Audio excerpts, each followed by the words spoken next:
Olá, senhores. Vamos lá para a nossa quarta aula, tá? Sobre a disciplina macroeconomia. Hoje a gente vai ver um pouquinho sobre o que é inflação, deflação, tá? Os tipos de desemprego, tá ok? Falar um pouquinho sobre o ciclo econômico e seus estágios, tá?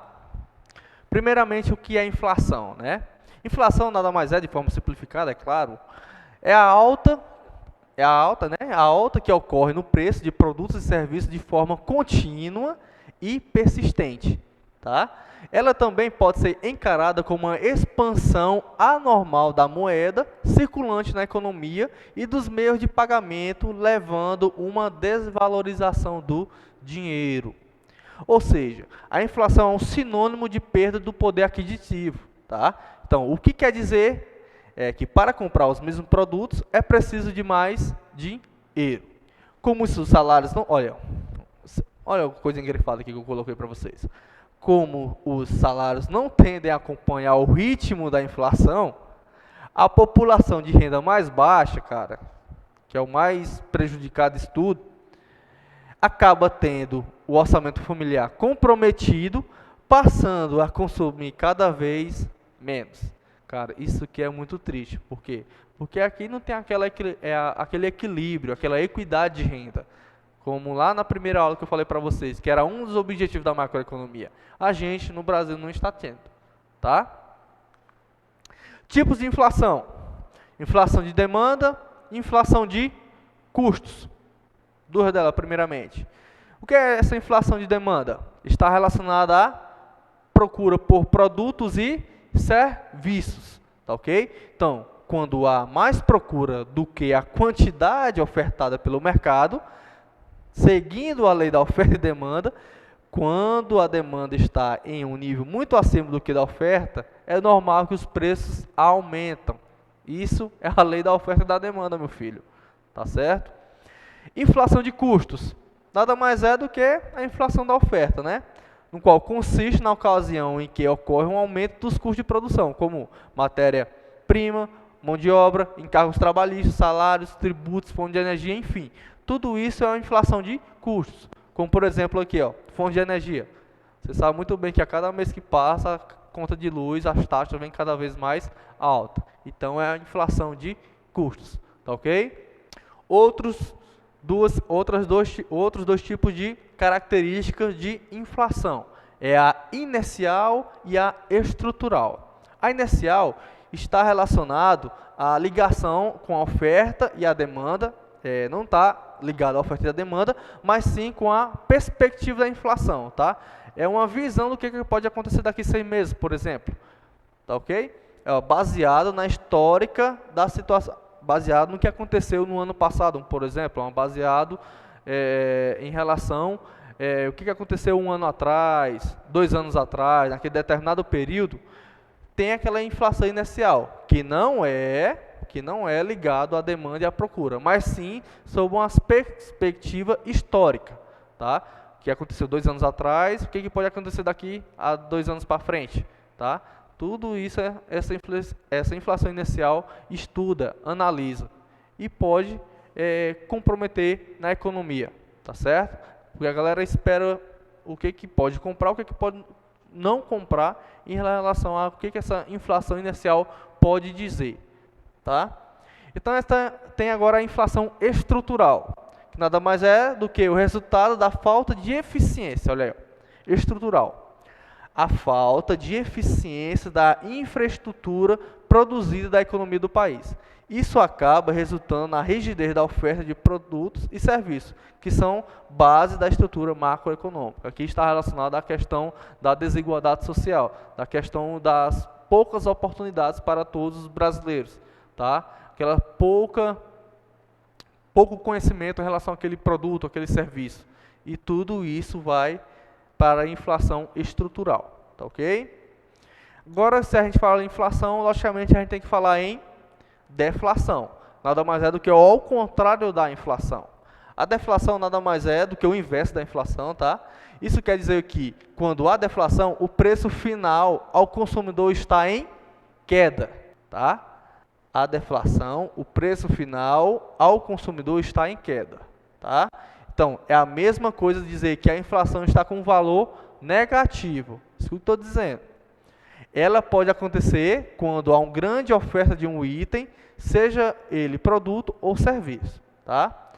Mas isso, a maioria das vezes, não é bom quando ocorre a deflação. Por quê?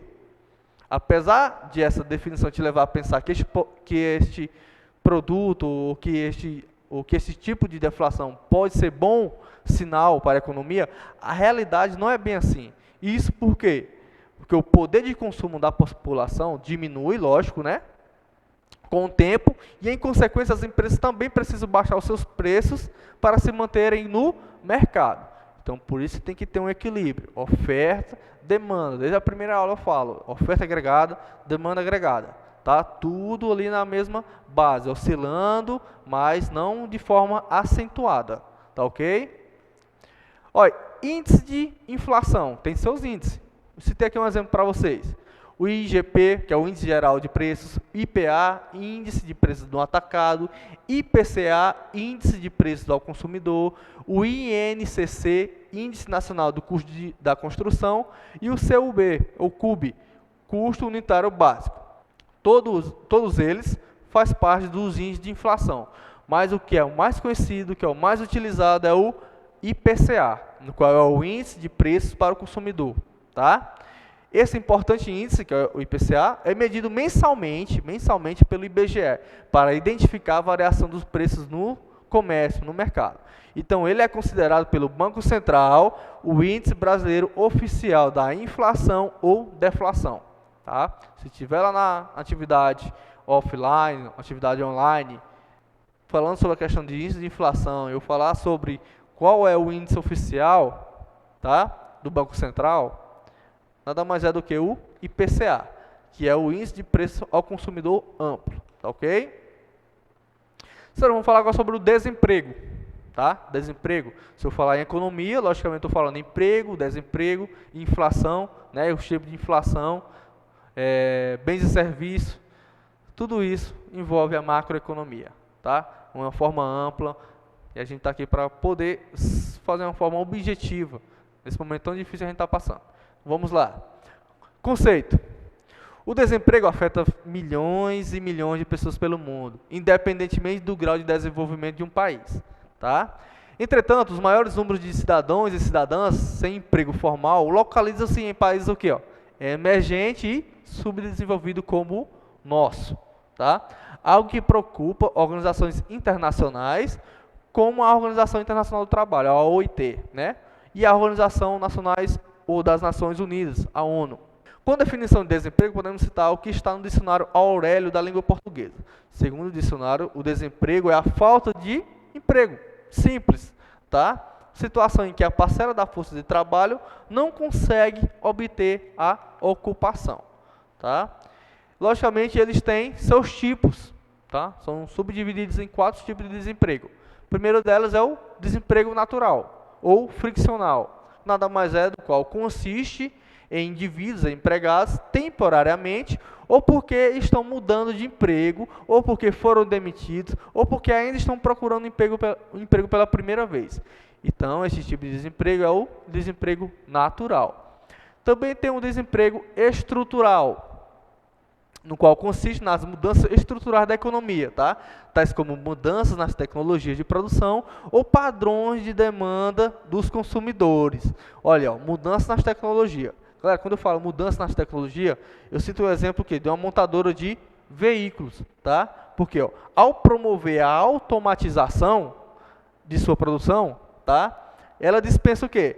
Inúmeros trabalhadores, tá? Agora desnecessário diante da sua capacidade. Como, por exemplo, a Ferrari. Vamos supor aqui, quando eles vão fabricar seus carros, hoje, é poucos funcionários, cara. O que fazem mesmo são as máquinas. E isso retrata um pouquinho do desemprego estrutural, tá certo? Depois vem o quê? O desemprego cíclico. Tá? Esse desemprego cíclico está ligado às alterações de ritmo da atividade econômica.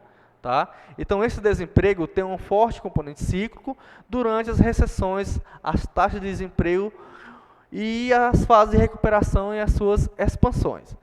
Ele equilibra mais na questão das expansões, né, e a elevada taxa de crescimento da produção maior do que a sua redução do desemprego.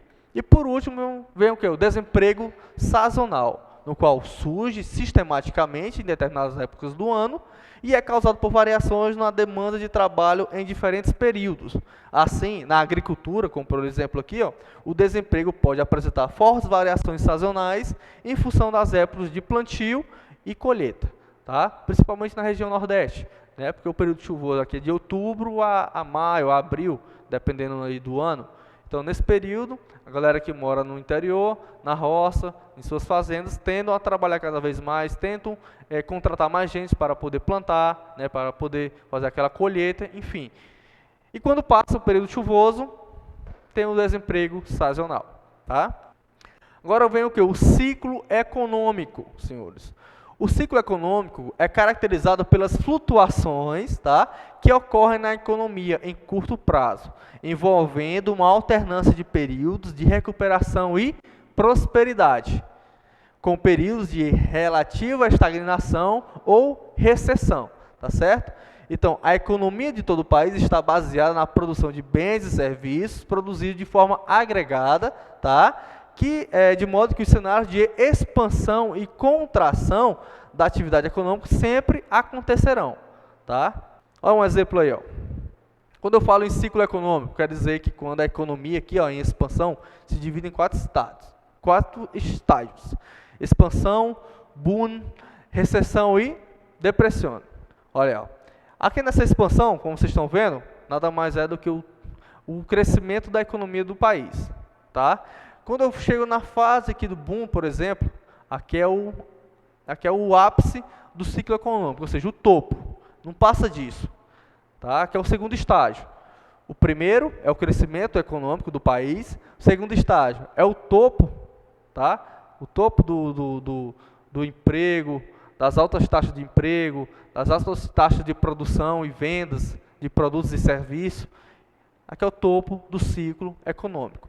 Quando eu caio para a recessão, aqui já vem o que? As crises de poucos desempregos, tá? Aqui já aparecem os desempregos, um pouquinho da inflação, já começa a oscilar.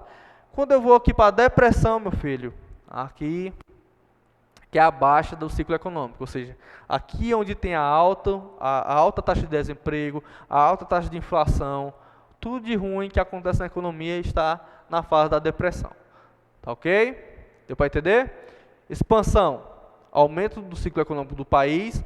Boom, é o alto da taxa do ciclo econômico, que é aquela coisa boa, né, onde tem alta taxa de emprego, pouco índice de inflação, tá? Muitas vendas de produtos e serviços, exportações, importações. Aí quando eu entro aqui na fase de recessão, aí o negócio já começa a declinar. Aqui onde tem o quê? Um pouquinho de desemprego, tá? Começa a ter uma taxa de desemprego, uma taxa de inflação. E quando eu venho para a depressão, aí é onde é o pico mesmo, a base da coisa ruim do ciclo, né? Onde tem altas taxas de desemprego, altas taxas de inflação, e isso não é bom. Então o ciclo econômico ela se divide em 4 estágios, e está aí. Certo? Senhores, muito obrigado, essa foi a nossa 4ª aula, ok? E até logo.